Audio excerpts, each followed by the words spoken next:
नमस्कार दोस्तों, स्वागत है आपका अपने चैनल सोनू बीएलई इन्फो में। दोस्तों, आज की इस वीडियो में मैं आपको एक ऐसे एप्लीकेशंस के बारे में बताने वाला हूं जिसके जरिए आप अपनी समग्र आईडी में कोई भी परिवर्तन कर सकते हैं, कोई भी सुधार कर सकते हैं। जैसे कि हमें अपने माता पिता के नाम में परिवर्तन करना है, केवाईसी करना है या फिर और भी कोई परिवर्तन करना है, तो सब कुछ इसी मोबाइल एप्लीकेशन के जरिए आप अपने मोबाइल में कर सकते हैं।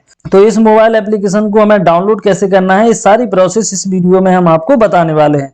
तो चलिए दोस्तों, वीडियो को शुरू करते हैं और आपको पूरा प्रोसेस बताते हैं। ये फ्रेंड्स, हमें अपने मोबाइल की स्क्रीन पर चलना है। इस तरीके से हम अपने मोबाइल की स्क्रीन पर आ चुके हैं। अब हमें यहाँ पर समग्र आईडी करके जैसे सर्च करना है, जैसे कि हम पहले अपनी समग्र आईडी को निकालते थे, उसी प्रकार से हमें अपने मोबाइल में समग्र, जो कि ऑफिशियल साइट है समग्र आईडी की, उसको सर्च कर लेना है।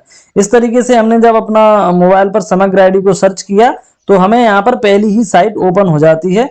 तो इस पहली साइट पर हमें क्लिक कर देना है। जैसे ही हम पहली साइट पर क्लिक करते हैं तो हमारे सामने एक एप्लीकेशंस की यहाँ पर लिंक दिखाई देती है, जैसे कि आपको भी यहाँ पर दिखाई दे रही होगी। यहाँ पर समग्र का आईडी वाला जो एप्लीकेशन है वह सरकार के द्वारा लॉन्च कर दिया गया है। तो यहाँ पर लिखा हुआ है डाउनलोड नाउ, तो हम यहाँ पर डाउनलोड नाउ वाले ऑप्शन पर क्लिक कर लेंगे। जैसे ही हम इस पर क्लिक करते हैं, मैं पहले से ही डाउनलोड हूं, इसलिए यहाँ पर अपडेट का ऑप्शन आ रहा है, आप यहाँ से इसको डाउनलोड कर सकते हैं। चलिए फ्रेंड्स, हमने यहाँ पर अपडेट वाले ऑप्शन पर क्लिक कर दिया है। ये हमारा जो एप्लीकेशन है वह डाउनलोड हो जाता है और मैं आगे की आपको प्रोसेस बताता हूँ। जब हम इस एप्लीकेशन को डाउनलोड कर लेंगे तो हमें कुछ इस तरीके से इसका इंटरफेस दिखाई देता है। यहाँ पर हम इससे ई केवाईसी कर सकते हैं। अगर आपकी ई केवाईसी नहीं हुई है तो यहाँ पर हम ई केवाईसी के लिए भी आगे बढ़ सकते हैं। यहाँ हम अपनी सदस्य आईडी को एंटर करेंगे। यहाँ पर ये कैप्चा दिखाई दे रहा है, इसको फिल करेंगे और ई केवाईसी वाले फॉर्मेट से यहाँ पर ई केवाईसी हम कर सकते हैं।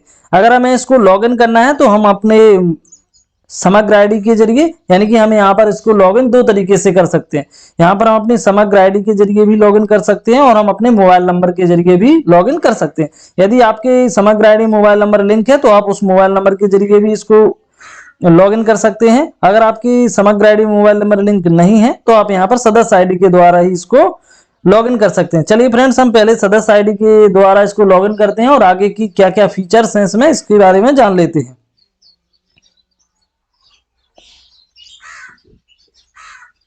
हमने यहाँ पर सदस्य आईडी को एंटर कर लिया है। अब हमें जो कैप्चा दिखाई दे रहा है इसको भी फिल करना है। तो चलिए फ्रेंड्स, हम इसको भी फिल कर लेते हैं।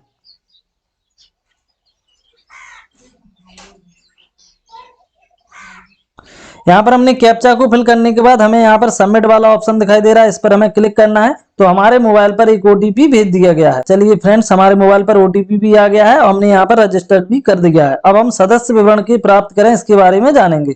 तो फ्रेंड्स, यहाँ पर हमारा जो जिस भी व्यक्ति के नाम से आपने इसको लॉगिन किया है उसका सारा डिटेल्स यहाँ पर दिखाई देता है, जैसे कि हमारा नाम, माता पिता का नाम। अगर हमें इसमें कुछ भी अपडेट करना है, जैसे कि हम परिवार की जानकारी देखना है कि हमारे परिवार में कितने व्यक्ति हैं, हमारी जो परिवार आईडी है उसमें कितने व्यक्ति जुड़े हुए हैं, तो हम परिवार की जानकारी देखें, इस पर हम क्लिक कर सकते हैं।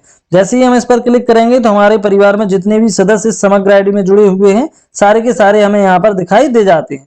अगर हमें यहाँ पर अपने परिवार की जानकारी अद्यतन करनी है, यानी कि हमें किसी भी सदस्य के बारे में कुछ अपडेट्स करना है, यानी कि हमें परिवर्तन करना है, तो हम यहाँ पर जानकारी अद्यतन करे पर क्लिक करेंगे। तो यहाँ से हम बहुत कुछ कर सकते हैं, जैसे कि हम अपनी जन्म तिथि में परिवर्तन कर सकते हैं, पिता के नाम में परिवर्तन कर सकते हैं, माता के नाम में परिवर्तन कर सकते हैं। शैक्षणिक योग्यता, यानी कि हम चाहें तो अपनी यहाँ पर शिक्षा, जितनी भी हमने यहाँ पर शिक्षा ग्रहण की है उसको हम यहाँ पर अपडेट कर सकते हैं। अगर हमें यहाँ पर श्रेणी अद्यतन करना है तो उसको भी कर सकते हैं। मूल निवासी प्रमाण पत्र में परिवर्तन कर सकते हैं। आय प्रमाण पत्र को हम यहाँ पर लिख सकते हैं। इस तरीके से हम बहुत सारे परिवर्तन कर सकते हैं। अगर हमारी परिवार आईडी में हमें कोई लाभ मिल रहा है तो उस लाभ को भी हम यहाँ से देख सकते हैं, जैसे कि यहाँ पर नीचे एक ऑप्शन दिया गया है, यहाँ पर हम सभी लाभ देख सकते हैं। तो सभी लाभ वाले ऑप्शन पर हम जैसे ही क्लिक करेंगे तो हमें हमारी जो समग्र आईडी है, यानी हमारी जो परिवार आईडी है, उसमें हमें जितने भी सरकार की तरफ से लाभ दिए जा रहे हैं उन सभी लाभों को हम यहाँ पर देख सकते हैं। जैसे कि खाद्य और नागरिक आपूर्ति विभाग, यानी कि हमें अगर राशन मिल रहा है तो यहाँ पर राशन की जानकारी देखें, इस पर हम क्लिक करके यह भी देख सकते हैं, यानी हमें राशन मिल रहा है। इस तरीके से हम और भी कुछ है, जैसे कि हम आयुष्मान भारत का भी लाभ ले रहे हैं, जो जो हमें लाभ मिल रहा है उन सभी लाभों को यहाँ पर दिखाई दे रहा है। इसी तरीके से अगर हमें और भी कोई परिवर्तन करना है तो यहाँ पर जो 3 डॉट वाला ऑप्शन दिखाई दे रहा है, हम इस पर क्लिक करेंगे। 3 डॉट वाले ऑप्शन पर क्लिक करने के बाद हमें और भी कुछ फीचर्स मिल जाते हैं इस एप्लीकेशन के और हम बहुत कुछ यहाँ से कर सकते हैं। अगर आपको ये एप्लीकेशन अच्छा लगा है तो आप इसको डाउनलोड करने के लिए गूगल क्रोम पर जाना है। सिंपली हमको यहाँ पर समग्र सर्च करना है और इसको डाउनलोड कर लेना है। फिर हमें अपने परिवार में कोई भी अपडेट करना है, कुछ भी करना है तो हम इस एप्लीकेशन के जरिए कर सकते हैं। तो फ्रेंड्स, इस वीडियो में आपको कुछ अच्छी इंफॉर्मेशन मिली हो तो आप चैनल को सब्सक्राइब जरूर कर लें और अपने दोस्तों के साथ शेयर जरूर करें।